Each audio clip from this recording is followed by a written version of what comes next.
Hi అండి. అందరూ ఎలా ఉన్నారు? అందరూ బాగుండాలి, అందులో మేము ఉండాలని మనస్ఫూర్తిగా భగవంతుని కోరుకుంటూ వెల్కమ్ బ్యాక్ టు మా ఛానల్ రామా గంగ. ఈరోజు నేను మరుసూరు పాకం చేస్తున్నాను.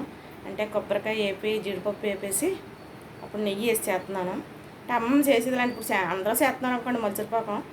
అందులో ఏముంది అనుకోకండి, నా స్టైల్లో నేను చేస్తున్నాను. ఒకసారి మీరు కూడా ట్రై చేయండి.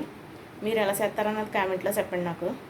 నచ్చితే లైక్ చేయండి, షేర్ చేయండి, పక్కన బెల్ ఐకాన్ క్లిక్ చేయండి. ఆల్ నోటిఫికేషన్ మీకు వస్తాయి. సబ్స్క్రైబ్ చేసుకోవటం మాత్రం మర్చిపోకండి, మాకు ఛానల్ యూస్ఫుల్ అవుతుంది. ఇప్పుడు మైసూర్ పాకం ఎలా చేయాలన్నది చూపెడతాను రండి. ఈ గ్లాసుడే శనగపిండి తీసుకుంటున్నానండి, అందుకనేసి గ్లాసుడే పందారు పోస్తున్నాను. గ్లాసుడే వేసి కొంచెం ఎక్కువ కాదు, కొబ్బరి వేసుకుంటున్నాం కదా, కాచుకి ఇంతే అండి. నేను పక్కనే కొద్దిగా వాటర్ వేసుకుని పెట్టుకుందాం.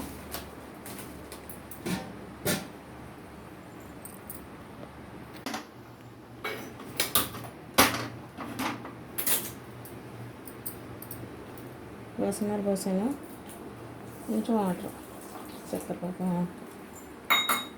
ఇలా కరుగుతుంటుంది. అందులోకి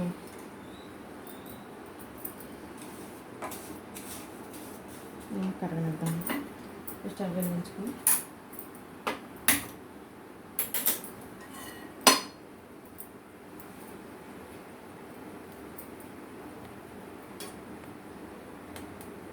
కొద్దిగా నెయ్యి వేసుకుందాం.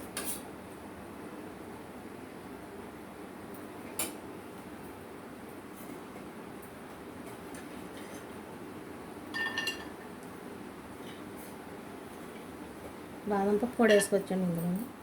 నేను జీడిపప్పు వేస్తున్నాను.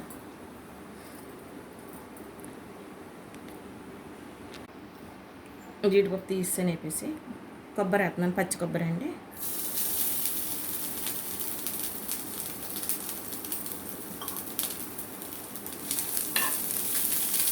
మీరు ఎలా చేస్తారు నాకు కామెంట్లో పెట్టి చెప్పండి. అంటే చిన్నప్పుడు ఇంట్లో గేదె పాడి ఉండేది. అమ్మమ్మ రోజు కవ్వంతో చల్ల చేసేది. వచ్చిన అనుకోసం ఉంటే ఇలా కాసి మలుసుల పాకం కింద ఇలా చేసేది. రవ్వ లడ్డూలు ఇవన్నీ ఒక్కోసారి మిక్సీ పెడతాను. మలుసుల పాకం అమ్మమ్మ ఇలాగే చేసేది. అంటే కొబ్బరి వేసేది కాదు, నేనైతే కొబ్బరి వేస్తున్నాను. కొంతమంది నూనెతో కూడా చేసుకుంటారు, కానీ ఎప్పుడు అమ్మమ్మ ఆయిల్తో చేయలేదు, నెయ్యితోనే చేసింది. అదే అలవాటు నాకు కూడాను.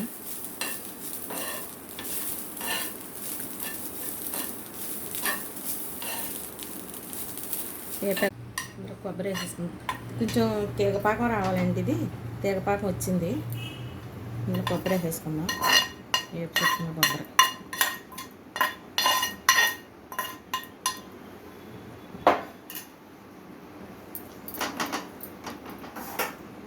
శనగపిండి ఇలా జల్లించుకోవాలండి. ఈ గ్లాస్తోనే తీసుకున్నాను. జల్లించుకోకపోతే ఉండల కింద వచ్చేస్తుంది.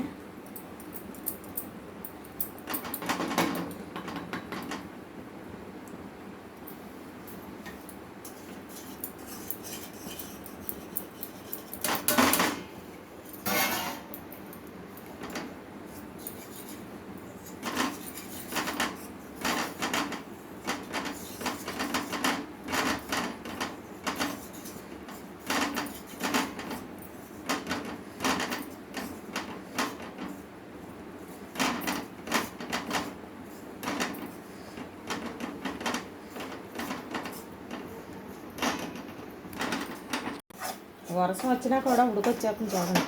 వంటగదిలో ఉంటే చెమట్లు వచ్చేస్తున్నాయి.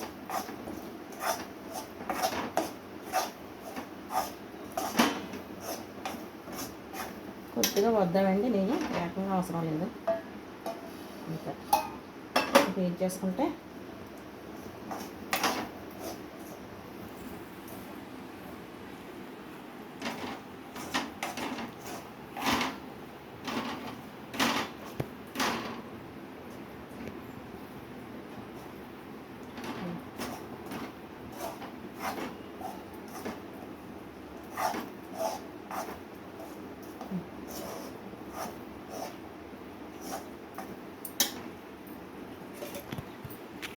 జీడిపప్పు వేసేస్తున్నానండి, కలిసిపోద్ది ఇందులోకి. పైన వేసుకోవచ్చు కానీ నేను ఇలాగే వేస్తాను.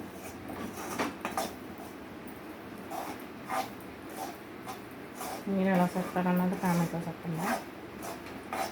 నేను వేపి ఇచ్చేసుకుంటే సరిపోతుంది. ఇంక ఇలా బొబ్బుల్లాగా వచ్చేస్తుంది పైకి ఎదిగింది. శనగపిండి ఏపి కూడా వేపేసుకుని కూడా చేసుకుంటారు. ఇలా చేస్తాను.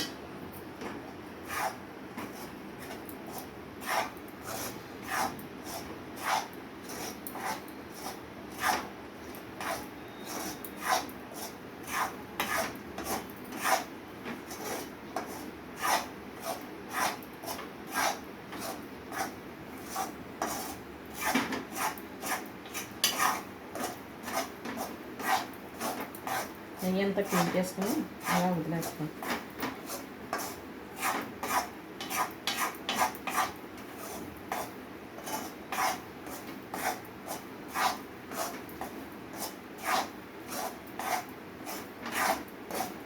నెయ్యి ఇష్టం లేదనుకున్న వాళ్ళు ఈ ప్లేస్లో కొంచెం నూనె వేసుకోండి, లేదా అది సగం ఇది సగం వేసుకోవచ్చు. చాలా బాగుంటాయి టేస్ట్గానండి. బయట కొన్నాయి కన్నా మనం చేసుకుంటే బెటర్ కదండి. బయట ఏమి వేస్తున్నారో ఆయిల్ డా వేసేస్తారు కదండి, అది బాగోదు కదా, హెల్త్కి మంచిది కాదు కదా.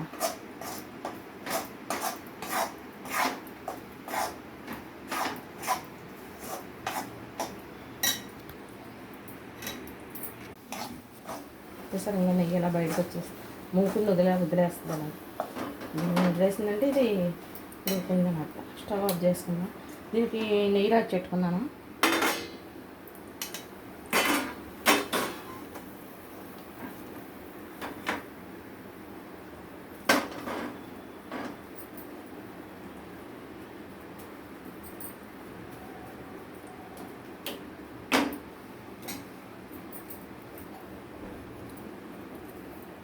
ఏదన్నా గ్లాస్ ఉంటే దీన్ని ఎలా మ్యాచ్ చేస్తాను.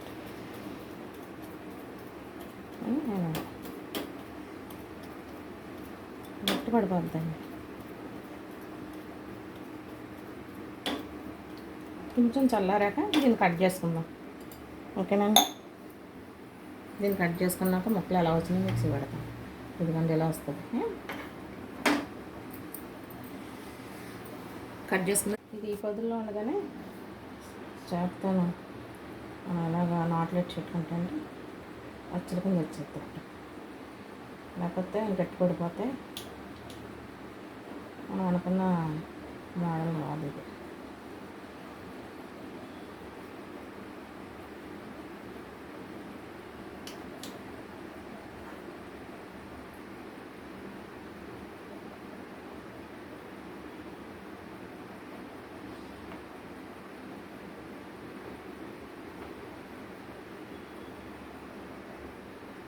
మీ ఇంట్లో మీరు ఎలా చేస్తారా ఆ కామెంట్లో చెప్పండి.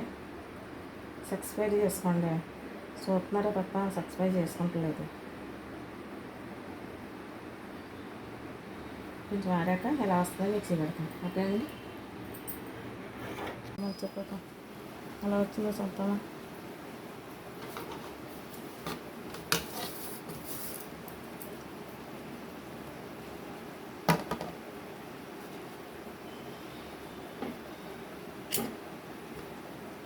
చల్లారిందాక ఇంకా బాగా వస్తుంది. చాలా మెత్తగా ఉంటుందండి.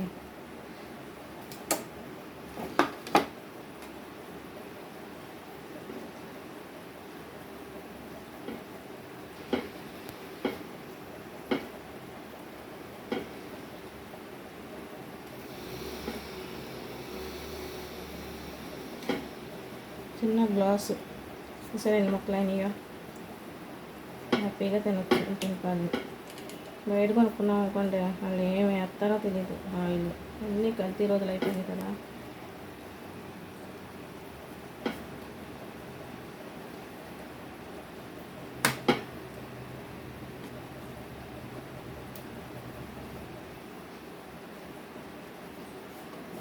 నాకు నచ్చిన షేప్లో కట్ చేసుకోవచ్చండి.